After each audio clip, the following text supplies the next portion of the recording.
Hello बच्चों, कैसे हो आप सब लोग। तो आज का हमारा जो टॉपिक होने वाला है केमिकल बॉन्डिंग, बहुत ही इंपॉर्टेंट टॉपिक है बच्चों। पिछले 12 साल की बात करें तो मैक्सिमम क्वेश्चन इस यूनिट में से आए हुए हैं। ठीक है बच्चों, तो हम जो भी इम्पोर्टेंट टॉपिक है इसके अंदर वो सभी के आज एक ही वीडियो में बात करने जा रहे हैं। तो अभी तक आपने हमारे चैनल को सब्सक्राइब नहीं किया तो प्लीज़ जाकर सब्सक्राइब कर दीजिएगा और बेल आइकन को दबा दीजिएगा ताकि नई नई वीडियो की नोटिफिकेशन मिलती रहे। तो ठीक है बच्चों, स्टार्ट करते हैं। तो पहले हमको ये पता होना चाहिए ऑक्टेट रूल क्या, ऑक्टेट रूल। ऑक्टेट रूल के पहले एक और भी बात है, लोइस डॉट स्ट्रक्चर।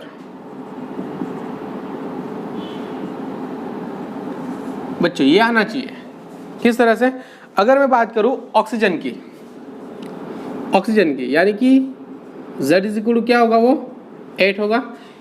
उसकी इलेक्ट्रॉन कॉन्फ़िगरेशन की बात करूं तो 1s2 2s2 2p कितना होगा 4। ठीक है बच्चों, तो यानी कि ये हमारा हुआ आउटर सेल,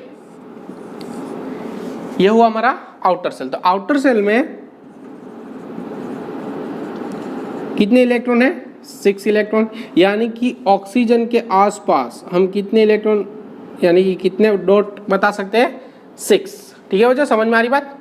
अगर मैं नाइट्रोजन की बात करूं, ठीक है, तो nitrogen Z is equal to कितना होगा, ठीक है 7।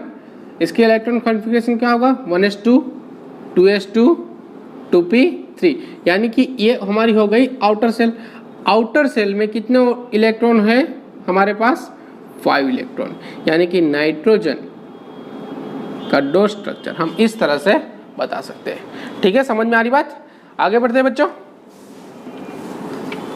अब बात करते हैं ऑक्टेट रूल। ऑक्टेट रूल में क्या है बच्चों, तो ऑक्टेट रूल में 8 इलेक्ट्रॉन होने चाहिए। ठीक है, उसको बोलते हैं हम ऑक्टेट रूल्स। तो हाइड्रोजन और हीलियम की बात करें हम, हाइड्रोजन और हीलियम की, तो इसके आउटर सेल में कितने इलेक्ट्रॉन होंगे, 2। इसके अलावा क्लोरीन, फ्लोरीन, ब्रोमीन, कोई भी ले लो, एनी एलिमेंट,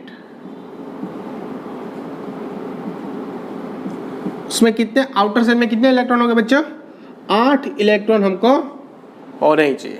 ठीक है, समझ में आ रही बात। अच्छा, बात करते हैं स्ट्रक्चर ऑफ HCl का। अगर मैं HCl की बात करूं बच्चों, तो हाइड्रोजन क्या होगा, आउटर सेल में 1 इलेक्ट्रॉन होगा। ठीक है बच्चों। क्लोरीन की बात करूं, क्लोरीन हमारा जो है वो 7th ग्रुप, यानी कि उसके आउटर सेल में कितने इलेक्ट्रॉन होंगे, 7। यानी कि हम बता सकते हैं 1 2 3 4 5 6 7। अगर इस दोनों के अंदर बॉन्डिंग होनी चाहिए तो इसका जो हाइड्रोजन है उसके ऑक्टेट रूल के मुताबिक कितने इलेक्ट्रॉन उसको चाहिए, 2 इलेक्ट्रॉन। यानी कि ये इसका इलेक्ट्रॉन यहाँ पे ले लेगा। ठीक है बच्चों। क्लोरीन कितने इलेक्ट्रॉन चाहिए, 8, उसके पास कितने, 7, एक यहाँ से लेगा हाइड्रोजन का। तो ये जो बॉन्डिंग बनने वाली है वो कितने बॉन्ड है, सिंगल बॉन्ड। ठीक है बच्चों, क्या होगा, सिंगल बॉन्ड। समझ में आ रही बात। अगर मैं N2 की बात करूं, ठीक है, तो nitrogen is having how many electron, 7 electron और 5 इलेक्ट्रॉन। ठीक है, 1 2 3 4 5, इसको यहाँ पे बता देता हूँ। Another nitrogen 1 2 3 4 5। अगर इस नाइट्रोजन को ऑक्टेट रूल के मुताबिक 8 इलेक्ट्रॉन चाहिए तो उसके पास 5 है, तो ये 3 यहाँ पे ले लेगा वो। ठीक है बच्चों, ये भी यहाँ से 3 लेगा। तो इस दोनों के बीच कितने बॉन्ड होने वाले हैं, ट्रिपल बॉन्ड। कितने, ट्रिपल बॉन्ड। ठीक है, समझ में आ रही बात। एक बात ध्यान रख के चलेगा बच्चों, अगर मेरे को एक बॉन्ड बनाना है तो वो 2 इलेक्ट्रॉन के बीच में ही बनेगा। यानी कि एक बॉन्ड के लिए हमको कितने इलेक्ट्रॉन चाहिए, मिनिमम 2 इलेक्ट्रॉन चाहिए। समझ में आ रही बात। अच्छा, आगे बढ़ते हैं। आगे की बात करेंगे हम। आगे हमारा टॉपिक है आयनिक बॉन्डिंग का। बच्चों अगर आपने अभी तक चैनल को सब्सक्राइब नहीं किया तो प्लीज़ जाके पहले सब्सक्राइब कर दीजिएगा। आगे हमारा आयनिक बॉन्ड।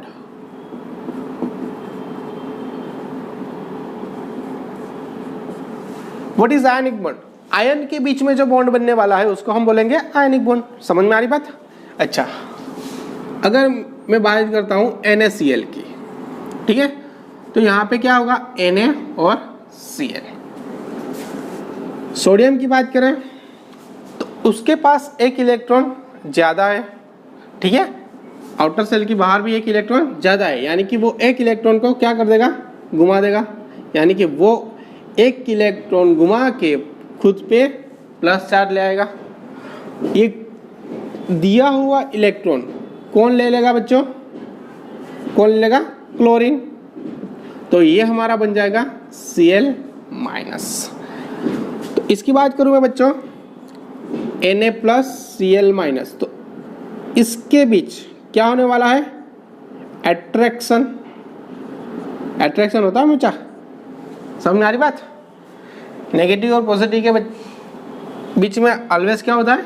एट्रैक्शन। एट्रैक्शन होने के कारण ये क्या बना देगा? Na और Cl बॉन्ड बना देगा। तो ये हमारा हो गया आयोनिक बॉन्ड। समझ में आ रही बात? ओके, आगे बढ़ते हैं। कौन कौन से आ सकते हैं इसमें बताओ? MgCl2 calcium oxide, MgCl2 calcium oxide, ये सब किस क्या बना देते हैं? हमारे आयनिक बॉन्डिंग बना देते हैं। समझ में आ रही बात? अब बात करेंगे कोवैलेंट बॉन्ड की बच्चों।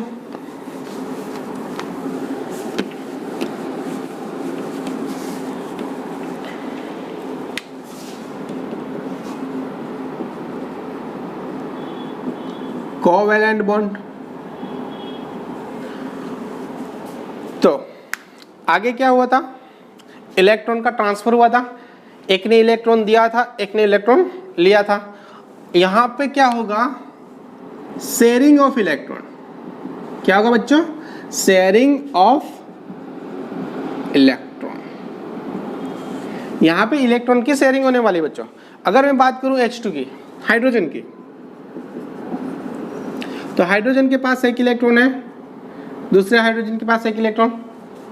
ये हाइड्रोजन इस हाइड्रोजन के साथ खुद का इलेक्ट्रॉन शेयर करेगा, ये इसके साथ शेयर करेगा, यानी कि ये जो बॉन्ड बनने वाला है वो हमारा हो गया कोवैलेंट बॉन्ड। समझ में आ रही बात? ठीक है, आगे बढ़ते हैं। क्लोरीन की बात करूं अगर मैं, Cl2,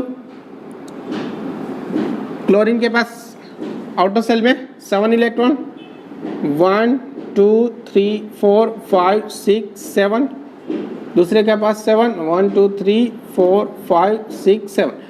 ऑक्टेट रूल के मुताबिक इसको एक इलेक्ट्रॉन यहाँ से ले लेगा, ये यहाँ से इलेक्ट्रॉन लेगा, यानी कि इन दोनों ने इलेक्ट्रॉन क्या किया? शेयर किया, एक दूसरे का इलेक्ट्रॉन शेयर किया, यानी कि ये जो बॉन्ड बनने वाला है ये हमारा हो गया कोवैलेंट बॉन्ड। समझ में आ रही बात बच्चों? अच्छा, आगे बढ़ते हैं। अगर मेरे पास दिया गया है CCl4 यानी कि कार्बन टेट्रा क्लोराइड, तो कार्बन के पास आउटर सेल में कितने इलेक्ट्रॉन है बच्चों? 4 इलेक्ट्रॉन है। समझ में आ रही बात? क्लोरीन के पास 7 इलेक्ट्रॉन, 1 2 3 4 5 6 7, दूसरे क्लोरीन के पास 7 electron,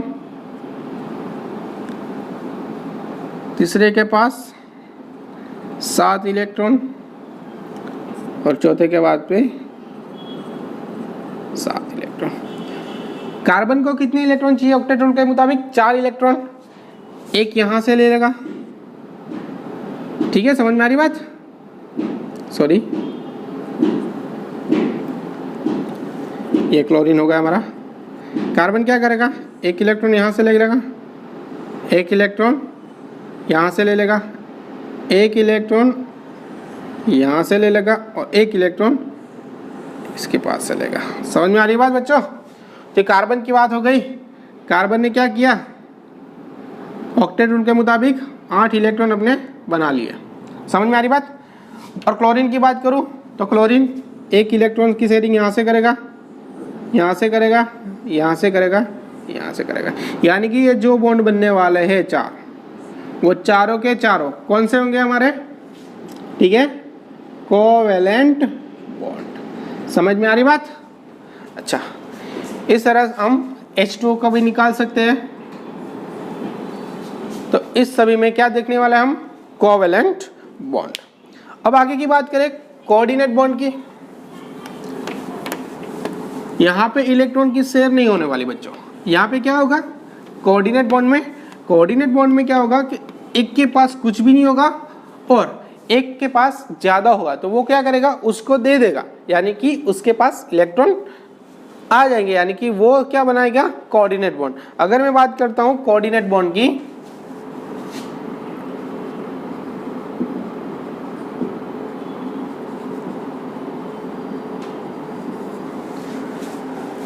if I am having like this SO2 sulphur dioxide, अगर मैं सल्फर की बात करूं बच्चों, तो सल्फर के पास आउटर सेल में सल्फर कौन सा ग्रुप में, 16, यानी 16 ग्रुप में 6 इलेक्ट्रॉन होंगे। ये 1 2 3 4 5 6। अगर इसकी बात करूं ऑक्सीजन की, ऑक्सीजन के आउटर सेल में कितने इलेक्ट्रॉन बच्चों, अब बताओ कितने इलेक्ट्रॉन होंगे, 6 इलेक्ट्रॉन, 1 2 3 4 5 6, 1 2 3 4 5 6। समझ में आ रही बात? अगर इस ऑक्सीजन को ऑक्टेट रूल के मुताबिक यहां से ये इलेक्ट्रॉन ले लेगा, समझ में आ रही बात? अब ये क्या करेगा, सल्फर को भी 2 इलेक्ट्रॉन चाहिए, यानी कि ये यहां से शेयरिंग कर देगा। तो इसके मुताबिक ऑक्सीजन के पास और सल्फर के पास ऑक्टेट रूल के मुताबिक ये हो गया, क्या बन गया यहाँ पे, डबल बॉन्ड। यहाँ पे क्या है अभी तक बच्चों, 6 इलेक्ट्रॉन। अगर ये यहाँ इसके साथ शेयरिंग करेगा बच्चों, तो इसके तो 8 हो जाएंगे, यानी कि अगर इसके साथ शेयरिंग किया तो इसके 8 इलेक्ट्रॉन ऑक्टेट रूल के मुताबिक हो गए बच्चों। बट सल्फर के 2 इलेक्ट्रॉन कम हो जाएंगे, यानी कि ये बॉन्ड में तकलीफ हो जाएगी। तो बच्चों ये क्या करेगा, ये जो इलेक्ट्रॉन है इसको डोनेट कर देगा। ठीक है, समझ में आ रही बात? तो डोनेट करने के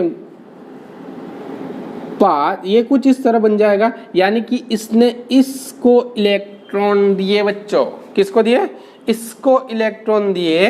तो ये जो हमारा है ये हमारा बन गया कोवेलेंट बॉन्ड, और ये जो हमारा है कोवेलेंट को हम इस निशानी से बताते हैं, यानी सॉरी कोऑर्डिनेट बॉन्ड को, ये हमारा बन गया कोऑर्डिनेट बॉन्ड। समझ में आ रही बात बच्चों? ये खास ध्यान रख के चलेगा। सभी के सभी जो मॉलिक्यूल है बच्चों, कोई भी स्ट्रक्चर ले लूं मैं, तो वो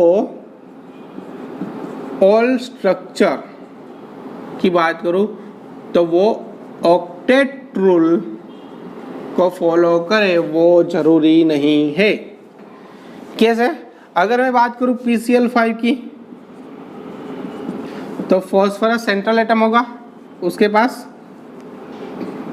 5 क्लोरीन है बच्चों। अभी बात की हमने कि एक बॉन्ड जो बनेगा बच्चों, एक बॉन्ड बनने के लिए हमारे पास 2 इलेक्ट्रॉन, यानी कि 2 2 2 2 2, यानी कि यहाँ पे टोटल इलेक्ट्रॉन कितने हो गए, 10 इलेक्ट्रॉन। हमको कितने चाहिए, ऑक्टेट रूल के मुताबिक 8 इलेक्ट्रॉन, यानी कि यहाँ पे ऑक्टेट रूल फॉलो नहीं करता बच्चों। अगर मैं बात करता हूँ SF6 की, तो S यहाँ पे F F F F F F, तो यहाँ पे टोटल 6 बॉन्ड है, यानी कि 6 2 12 इलेक्ट्रॉन, ये भी फॉलो नहीं कर सकता। अगर मैं बात करूँ H2SO4 की बच्चों, H2SO4 यानी कि सल्फर, सल्फर के पास क्या होगा, double bond O double bond O OH OH, इसका स्ट्रक्चर कुछ इस तरह होगा, 2 2 4 5 6 यानी कि 12 इलेक्ट्रॉन, ये भी ऑक्टेट रूल को फॉलो नहीं करता। ये खास बात ध्यान रख के चलेगा बच्चों। समझ में आ रही बात? अच्छा, अगर मैं बात करता हूँ लोन पेयर बॉन्ड पेयर की,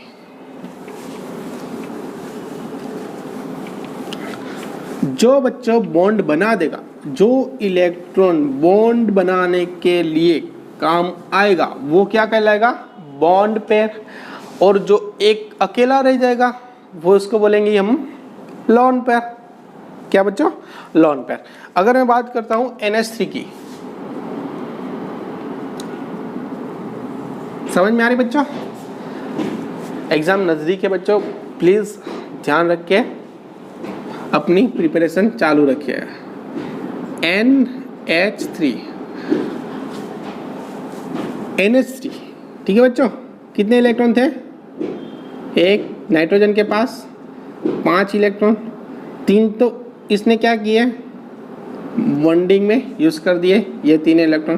तो ये जो हमारा बन गया वो क्या है, बॉन्ड पेयर। ठीक है बच्चों, और ये जो अकेला रह गया इसको बोलते हैं लोन पेयर। समझ में आ रही बात बच्चों? आगे बढ़ते हैं। तो इसके पास टोटल इलेक्ट्रॉन की बात करूं मैं, टोटल इलेक्ट्रॉन, ये समझ के, टोटल इलेक्ट्रॉन तो ये कितने हो गए, 3 बॉन्ड पेयर हैं प्लस लोन पेयर कितने हैं, ये लोन पेयर इसको बोलेंगे 1, यानी कि टोटल इलेक्ट्रॉन कितने हो गए, 4 इलेक्ट्रॉन। ऐसा भी क्वेश्चन आ सकता है बच्चों, ध्यान रख के चलेगा। कौन कौन से हो सकते हैं हमारे पास, बॉन्ड पेयर, ठीक है, और हो सकता है बॉन्ड पेयर लोन पेयर, और लोन पेयर। अगर इसकी बात करूं बच्चों, बॉन्ड पेयर तो इसके रिपल्सन की बात करूं तो किसमें मैक्सिमम होगा और किसमें मिनिमम होगा। तो हमारे पास अगर इसकी बात करूं बॉन्ड पेयर, यानी कि ये बॉन्ड बना लेगा, ये बॉन्ड बना लेगा, ठीक है। बॉन्ड पेयर लोन पेयर, यानी कि एक बॉन्ड होगा, एक लोन पेयर होगा, यहाँ पे लोन पेयर। समझ में आ रही है? कहाँ पे मैक्सिमम रिपल्सन, यानी कि यहाँ पे रिपल्सन ज्यादा होगा, मैक्सिमम होगा बच्चों, यहाँ पे मिनिमम होगा। क्यों? यहाँ पे इलेक्ट्रॉन है, इलेक्ट्रॉन पास में होंगे बच्चों, तो पास में इलेक्ट्रॉन नेगेटिव चार्ज होने के कारण क्या होगा, एक दूसरे को रिपल करेंगे। क्या करेगा? रिपल करेंगे। समझ में आ रही बात? तो इस तरह भी क्वेश्चन कुछ आ सकता है एग्जाम में। अगर मेरे पास कोई मॉलिक्यूल दिया गया है तो उसका शेप हम कैसे जान सकते हैं? तो बॉन्ड पेयर और लोन पेयर के मदद से हम उसका शेप भी जान सकते हैं बच्चों।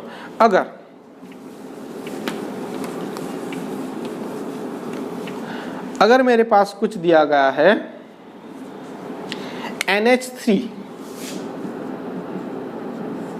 ठीक है बच्चों, तो NH3 में बात करूंगा मैं, आउटर सेल में कितने इलेक्ट्रॉन, 5 इलेक्ट्रॉन, 3 हाइड्रोजन है मेरे पास, एक इलेक्ट्रॉन। तो इसके साथ ये क्या करेगा, बॉन्ड बना लेगा, इलेक्ट्रॉन शेयरिंग, यानी कि ये हमारा कोवेलेंट बॉन्ड बन गया बच्चों, ये हमारा बन गया लोन पेयर। तो लोन पेयर की बात करूं बच्चों, तो लोन पेयर कितने हमारे पास, 1। बॉन्ड पेयर की बात करूं तो बॉन्ड पेयर 3 है। टोटल इलेक्ट्रॉन कितने हो गए, 4। एक लोन पेयर और 3 बॉन्ड पेयर, एक लोन पेयर, तो लोन पेयर और बॉन्ड पेयर किस तरह से एडजस्ट होंगे बच्चों, तो जिस तरह से मिनिमम उसको क्या हुआ, रिपल्सन होगा।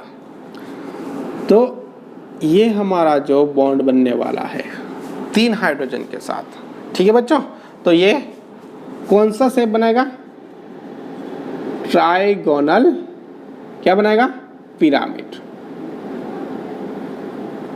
क्या बनाएगा बच्चों, ट्राइगोनल पिरामिड। अब बॉन्ड पेयर और लोन पेयर को कैसे कैलकुलेट किया जाता है, इसकी भी मेथड है। अगर मैं बात करूं BF3 की, ठीक है बच्चों, तो बोरोन यहां पे क्या है, सेंट्रल एटम।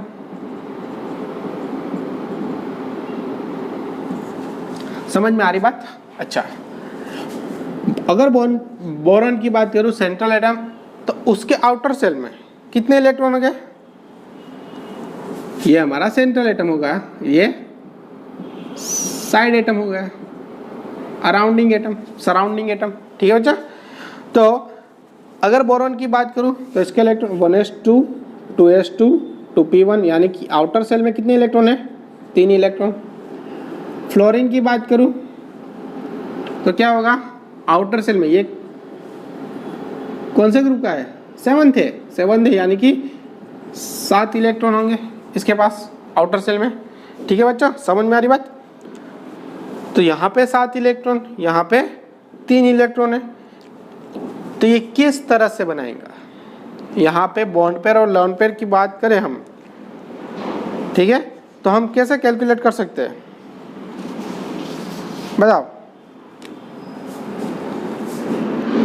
ये 3 यहाँ पे यूज हो जाएंगे, यानी कि सेंट्रल एटम के पास जितने भी आउटर सेल में इलेक्ट्रॉन हो बच्चे, सेंट्रल एटम के आउटर सेल में जितने भी इलेक्ट्रॉन है वो क्या बनाएगा, हमारा बॉन्ड पेयर।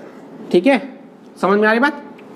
अगर लोन पेयर की बात करूं तो लोन पेयर यानी कि बॉन्ड पेयर, यहाँ से 3 काट लो, यानी कि 7 में से 7 में से 3 काट लो, यानी कि कितने बने 4/2, यानी कि 2 क्या हो गया हमारे लोन पेयर, क्या बन जाएगा 2 हमारा लोन पेयर। अगर अनदर एग्जांपल की बात करूं SF4,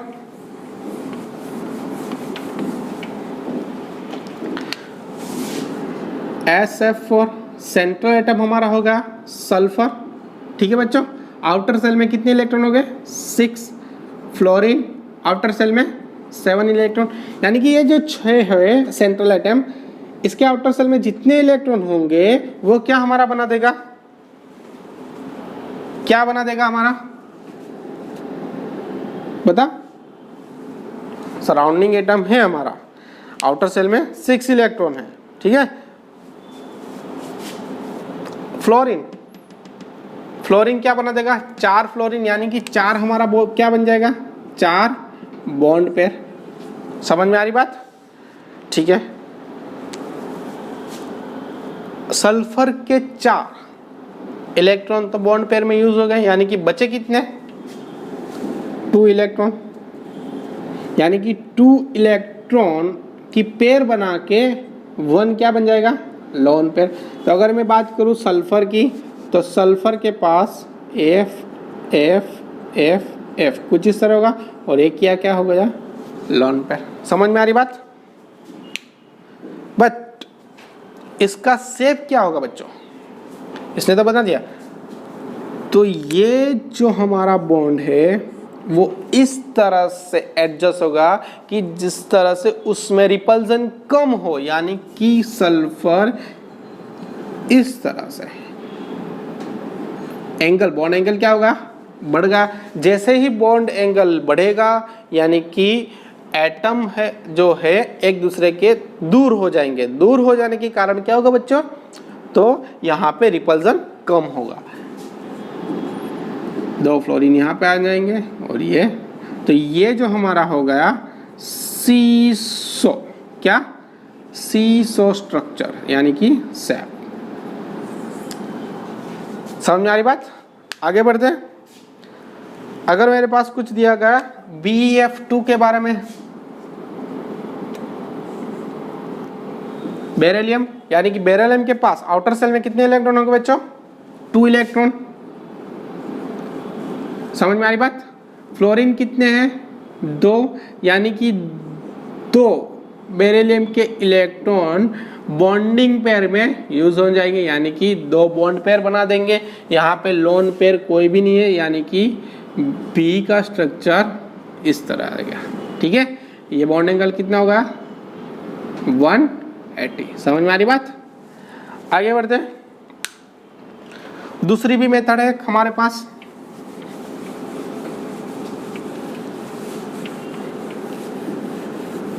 bond pair lone pair calculate करने की, तो वो है हमारे पास वैलेंस इलेक्ट्रॉन मेथड।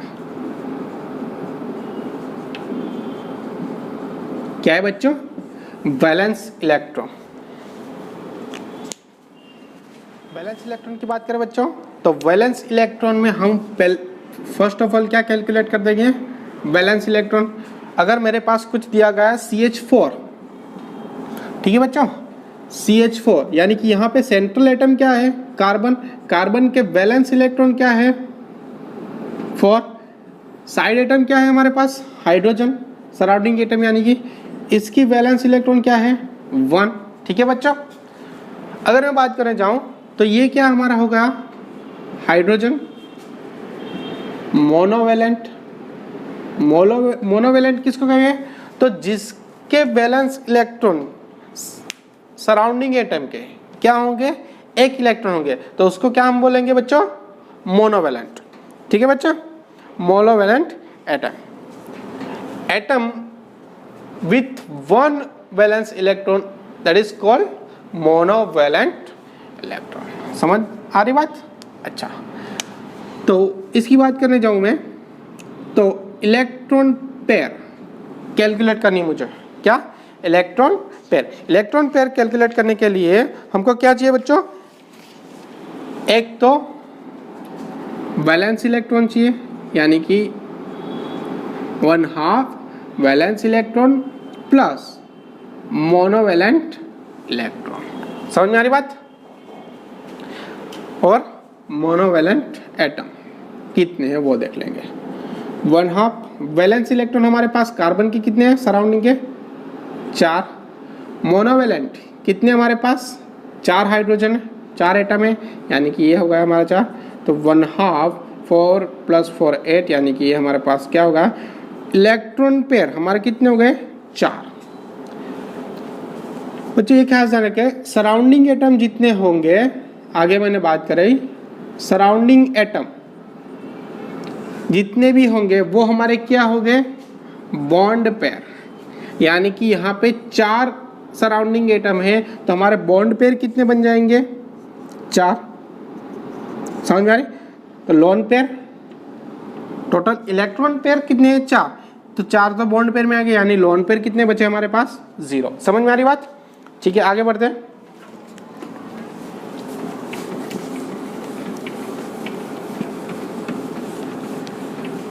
ये एग्जाम में बहुत बार एग्जाम में आया हुआ क्वेश्चन है ओजोन का। ठीक है बच्चों, अगर मैं ओजोन की बात करूं O3 ओजोन। ठीक है बच्चों, तो ये हमारा क्या होगा सेंट्रल एटम और ये हमारा 2 ऑक्सीजन क्या होगा सराउंडिंग एटम। अगर मैं सेंट्रल एटम की बात करूं, सेंट्रल एटम की बात करूं तो इसके वैलेंस इलेक्ट्रॉन, ऑक्सीजन के वैलेंस इलेक्ट्रॉन कितने बच्चों 6 इलेक्ट्रॉन। ये हमारा सराउंडिंग एटम। समझ में आ रही बात? ये क्या है, मोनोवेलेंट नहीं है बच्चों, ये क्या है डाइवेलेंट है। डाइवेलेंट क्या है बच्चों, डाइवेलेंट। मोनोवेलेंट में क्या बात करेंगे हम, जिसके पास एक ही इलेक्ट्रॉन हो आउटर सेल में यानी कि Cl, फ्लोरीन, ठीक है, आयोडीन, ये सब मोनोवेलेंट है। ये इसको क्या बोले डाइवेलेंट। अगर मैं बात करूं इलेक्ट्रॉन पेयर की तो इलेक्ट्रॉन पेयर हमारा हो जाएगा 1/2 यानी वैलेंस इलेक्ट्रॉन प्लस क्या होगा मोनोवेलेंट एटम। 1/2 वैलेंस इलेक्ट्रॉन हमारे पास 6 है, मोनोवेलेंट एक भी नहीं है, ये क्या है डाइवेलेंट यानी कि यहाँ पे 0 हो जाएगा यानी कि ये बन जाएगा हमारा इलेक्ट्रॉन पेयर कितना 3। इलेक्ट्रॉन पेयर हमारा कितना बन गया 3 यानी कि यहाँ पे इलेक्ट्रॉन पेयर 3 है, तो बॉन्ड पेयर कितने होंगे, तो बॉन्ड पेयर उतने ही बनेंगे जितने हमारे पास सेंट्रल एटम है, सराउंडिंग एटम है, सराउंडिंग हमारे पास कितने हैं 2 यानी कि बॉन्ड पेयर कितने बनेंगे 2। इलेक्ट्रॉन पेयर कितने बन जाएंगे, टोटल 3 है, 2 बॉन्ड पेयर यानी कि एक हमारा बन गया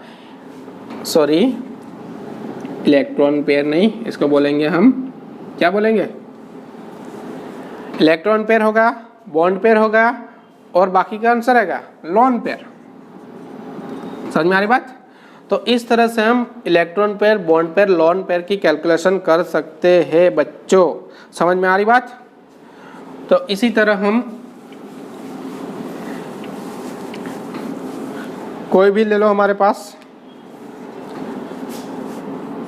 HCF2 ज़ेनॉन।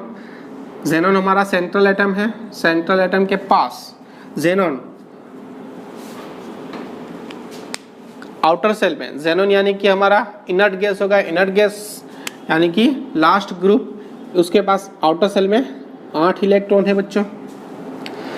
ध्यान रखिए चलेगा, ज़ेनॉन ही ऐसा है जो किसी एटम के साथ जुड़ के क्या बना सकता है, कोई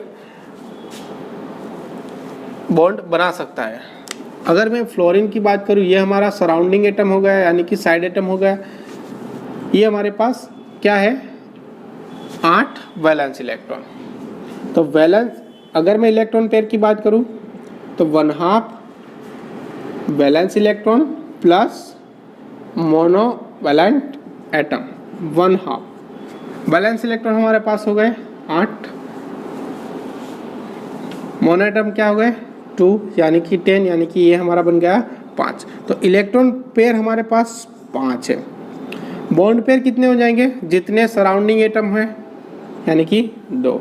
लोन पेयर कितने हो जाएंगे हमारे पास 3, 5 में से 2 गए 3 हमारे पास क्या बन जाएगा, लोन पेयर।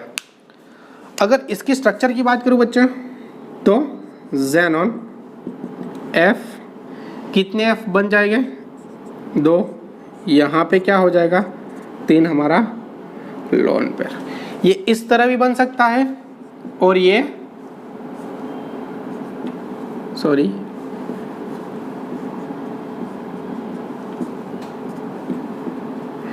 ये बॉन्ड पेयर इस तरह भी बन सकते हैं। अगर इसकी बात करूं मैं बच्चों तो ये हमारा कौन सी पोजीशन हो गई, इक्विटोरियल, और ये हमारी बन गई एक्सियल। ध्यान रख के चलेगा बच्चों, जो हमारे लोन पेयर है, लोन पेयर ऑलवेज कहाँ पे होने चाहिए, इक्विटोरियल पोजीशन पे, यानी कि सब के सब लोन पेयर इक्विटोरियल पोजीशन पे होने चाहिए। इससे क्या होगा, लोन पेयर इक्विटोरियल पोजीशन पे होने के कारण रिपल्जन कम होगा। क्या होगा, लेस रिपल्जन। यहाँ पे क्या होगा बच्चों, इसके पास इसके साथ रिपल्जन ज्यादा होगा। क्या होगा, ज्यादा। तो इस स्ट्रक्चर में एरर आने की बहुत ही संभावना है, यानी कि यहाँ पे लेस रिपल्जन होने के कारण ये इसकी स्टेबिलिटी ज़्यादा होगी। तो ये ध्यान रख के चलेगा कि यहाँ पे लिख देता हूँ मैं, lone pair should be on equatorial position. समझ में आ रही बात, ये खास ध्यान रख के चलिएगा बच्चों। आगे बढ़ते हैं।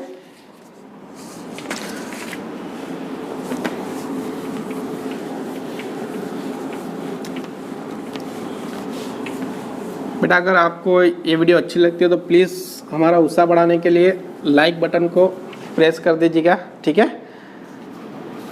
अब बात करते हैं वैलेंस बॉन्ड थियरी बच्चों, VBT, valence bond theory.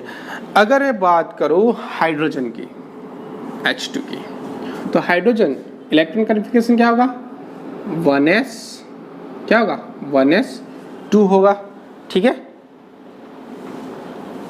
Sorry, एक हाइड्रोजन की बात कर रहा हूँ, 1s1, ठीक है। दूसरे हाइड्रोजन के पास भी 1s1। तो ये 1s और ये 1s ऑर्बिटल एक दूसरे के साथ क्या होगी, ये हाइड्रोजन, यानी कि इसका एक इलेक्ट्रॉन है और इसका एक इलेक्ट्रॉन ओवरलैप होके क्या बना देगा, यहाँ पे बॉन्ड बना देगा। समझ में आ रही बात। तो ये ओवरलैपिंग की बात है। अगर मेरे पास कुछ इस तरह दिया गया है, हाइड्रोजन फ्लोराइड HF, समझ आ रही बात। तो हाइड्रोजन की बात करूँ तो 1s1 यानी कि इस तरह होगा। फ्लोरीन की बात करूँ 1s2, 2s2, 2p, 2 2 4 5, यानी कि 2p में कितने होंगे, 1 2 3 4 5। यहाँ पे एक इलेक्ट्रॉन कम है तो ये क्या करेगा, यहाँ चला जाएगा। क्या करेगा, या तो ये क्या होगा, एक दूसरे के पास ओवरलैपिंग। क्या होगा बच्चों, ओवरलैपिंग। समझ में आ रही बात। तो ये हमारा क्या बन जाएगा, वैलेंस बॉन्ड। क्या बन जाएगा, वैलेंस बॉन्ड। अगर मैं सिग्मा बॉन्ड की बात करूं और पाई बॉन्ड की बात करूं बच्चों, अभी ऐसा टाइम नहीं है कि पूरी की पूरी थियरी आपको यहाँ चलाई जाए, ठीक है, समझ में आ रही बात। अभी टाइम पीरियड बहुत ही कम है, तो हम सिर्फ ये चैप्टर का रिवीजन कर रहे हैं बच्चों, समझ में आ रही बात। अगर मैं बात करूं सिग्मा बॉन्ड फॉर्मेशन की, सिग्मा बॉन्ड किस तरह से बनता है? सिग्मा बॉन्ड कौन से ऑर्बिटल, यानी कि हमारे पास अगर मैं बात करूं एस एस, पी पी और एस पी, ये ओवरलैप होके हमारा क्या बना देगी? Sigma bond. क्या बना देगी? हमारा सिग्मा बॉन्ड। किस तरह से ओवरलैपिंग होनी चाहिए आपने? Head on. किस तरह से? Head on. अगर एस एस की बात करूं तो इस तरह से, पी पी की बात करूं तो पी ऑर्बिटल का हेड हेड ही क्या हो जाए? ये हमारा क्या होगा? हेड। ये ओवरलैप होना चाहिए, ठीक है। एस पी की बात करूं तो इस तरह होना चाहिए, तो ये हमारा क्या बना देगा बच्चों? Sigma bond. अगर मैं बात करूं पी पी, पी पी की ओवरलैपिंग, बट किस तरह से? Side overlapping. समझ में आ रही बात? साइड ओवरलैपिंग बच्चों क्या होता है? यहाँ पे इस तरह से, इस तरह से ओवरलैपिंग होगी, तो ये क्या बना देगा हमारा? Sorry, pi bond. ध्यान रखे चलेगा, सिग्मा बॉन्ड की स्ट्रेंथ पाई बॉन्ड से क्या होती है? ज्यादा होती है। पाई बॉन्ड की स्ट्रेंथ क्या होती है? कम होती है। समझ में आ रही बात? तो आगे बात करते हैं। अगर एग्जाम्पल के तौर पे लूँ ऑक्सीजन, अगर मेरे पास को दिया गया ऑक्सीजन O2, समझ में आ रही बात? तो oxygen is having Z is equal to 8, उसका इलेक्ट्रॉन कॉन्फ़िगरेशन क्या होगा बच्चों? 1s2 2s2 2p4, यानी कि p में 2 3 3 4, कुछ इस तरह से इलेक्ट्रॉन कॉन्फ़िगरेशन होगा उसका। समझ में आ रही बात? अगर मैं बात करने जाऊं यहाँ पे p ऑर्बिटल, तो ये कौन से? px py pz, तो इसके बीच में क्या होने वाला है? ओवरलैपिंग होने वाली है। समझ में खास ध्यान रखे चलेगा बच्चों। अगर मैं बात करने जाऊं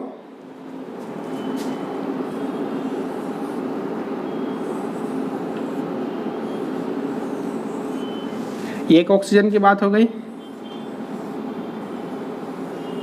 ये दूसरे ऑक्सीजन की बात, और ये तीसरे ऑक्सीजन की बात। इसको बोल देता हूं मैं P Y P X P Z, P Z P X P Y. समझ में आ रही बात बच्चों? ये क्या होगा? यहाँ से क्या होगा? ओवरलैप होगा। ये क्या होगा?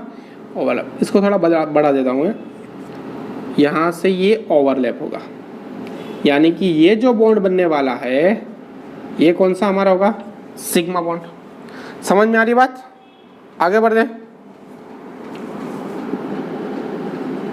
साइड से जो ये हमारा जो है, साइड से जो ओवरलैप होने वाला है ये हमारा बना देगा पाई बॉन्ड। समझ में आ रही बात? तो कुछ इस तरह से pz जो हमारी है 2pz, वो क्या बनाती है? पाई बॉन्ड बना देती है। और ये हमारी py जो है वो क्या बना देगी? हमारी क्या बनाएगी? Sigma bond. समझ में आ रही बात? ठीक है, आगे बढ़ते हैं।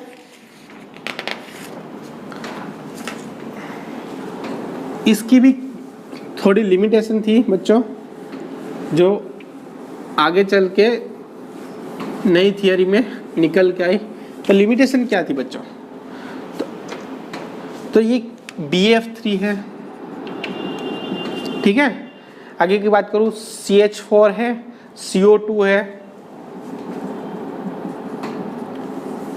तो वैलेंस बॉन्ड थियरी VBT यहाँ पे यूज नहीं हो सकती, ठीक है बच्चों।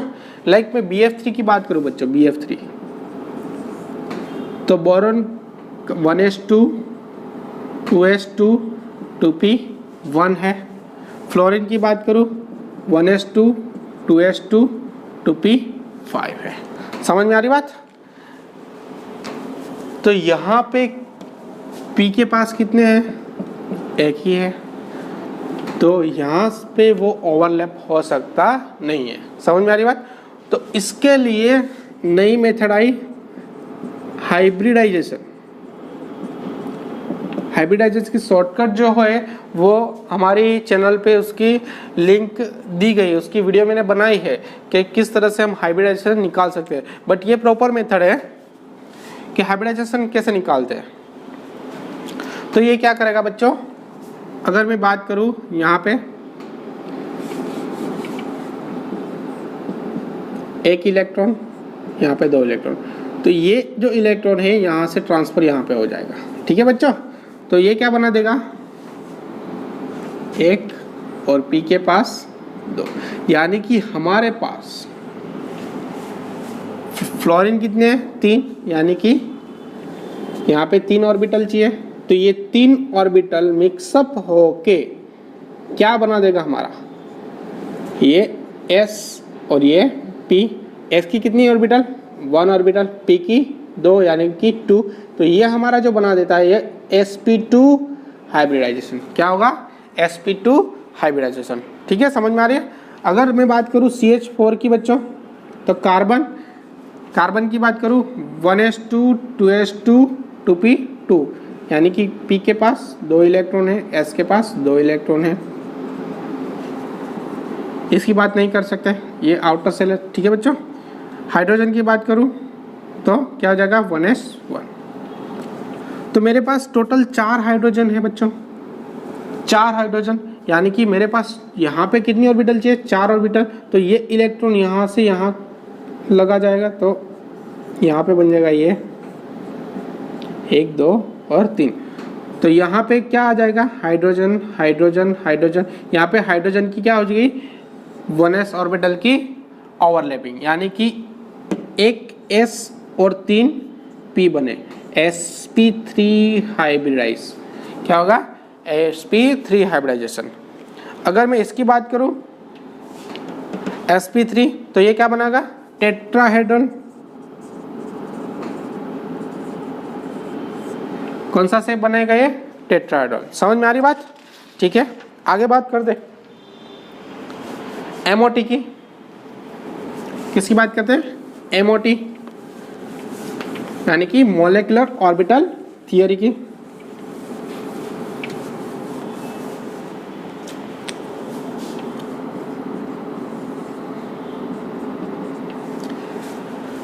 MOT क्या है बच्चों, अगर मैं N2 की बात करूं, ध्यान रख के चलेगा, तो N2 के पास क्या है, 1s2 2s2 2p3।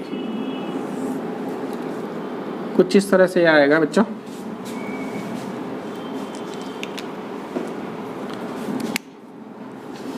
यहाँ से हमारा एक नाइट्रोजन, ठीक है बच्चों। क्या है यहाँ पे, अगर मैं बता दूँ, ये होगा हमारा 1s, ये हमारा 2s और ये हमारा हो गया 2p। सेम इस नाइट्रोजन का 1s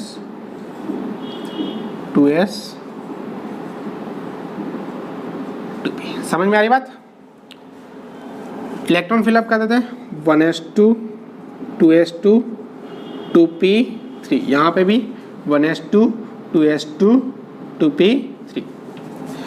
बच्चों इस नाइट्रोजन और इस नाइट्रोजन, ये हमारा क्या हो गई, एटॉमिक ऑर्बिटल। ये भी हमारी क्या हो गई, एटॉमिक ऑर्बिटल, और ये हमारी बन गई मॉलिक्यूलर ऑर्बिटल। समझ में आ रही बात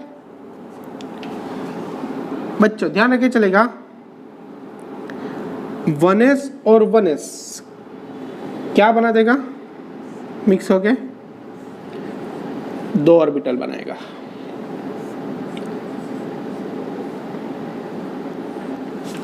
तो 2 एटॉमिक ऑर्बिटल मिक्सअप होके कितनी एमओ बनाएंगी, 2 एमओ बनाएंगी। ठीक है, इसको बोलूंगा मैं सिग्मा 1s और ये सिग्मा स्टार 1s। स्टार का मतलब क्या है बच्चों, ये क्या है, एंटी बॉन्डिंग। क्या है, एंटी बॉन्डिंग। समझ में आ रही बात? सेम ये 2s भी ऐसा ही काम करेगी।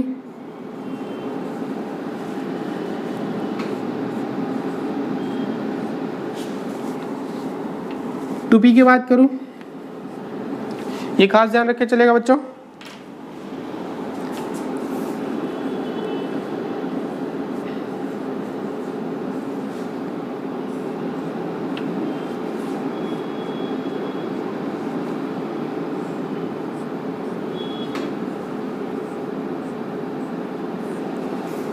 कुछ इस तरह से बना देगा बच्चों। ये खास ध्यान रख के, ये क्या होगा हमारा pi two P X, pi two P Y, और ये बना देगा हमारा सिग्मा टू पी जेड। ये हमारा बन गया pi two P X star, pi star two P Y, और ये बनेगा sigma star two P Z. ये हमारा एनर्जी डायग्राम है बच्चों। अगर मैं बात करूँ एनर्जी की, तो सिग्मा 1s की एनर्जी बहुत कम होगी किससे, sigma star two P Z. जैसे जैसे ऊपर चले जाएंगे हम, एनर्जी क्या बढ़ेगी बच्चों, बढ़ती जाएगी। ठीक है, अब बात करूं मेरे पास कितने इलेक्ट्रॉन है, यहाँ पे 7 इलेक्ट्रॉन, यहाँ पे 7 इलेक्ट्रॉन, यानी कि मेरे पास टोटल 14 इलेक्ट्रॉन है। तो ये यहाँ पे फिलअप कर सकते हैं 1 2 3 4 5 6 7 8 9 10 11 12 13 14। समझ में आ रही बात? ठीक है, तो इससे बहुत सारी हम बात निकाल सकते हैं बच्चों। ये खास ध्यान रख के चले, पहले तो ये पी ऑर्बिटल की, अगर मेरे पास कोई भी दिया गया है एलिमेंट, तो ये क्या करेगा 2 1 2 1। किस तरह से बनेगा ये 2 1 2 1। ठीक है, सिवाय ऑक्सीजन, फ्लोरीन और नियोन के, O2 F2 Ne2। यहाँ पे ये रूल फॉलो नहीं करेगा बच्चों, ये रूल फॉलो नहीं करेगा। कौन सा रूल फॉलो करेगा यहाँ पे 1 2 2 1, यानी कि ये कुछ इस तरह से निकलेगा 1 2 2 1। समझ में आ रही बात? ये खास ध्यान रख के चलेगा बच्चों। अगर मुझे यहाँ पे कैलकुलेट करने को बोल रहा है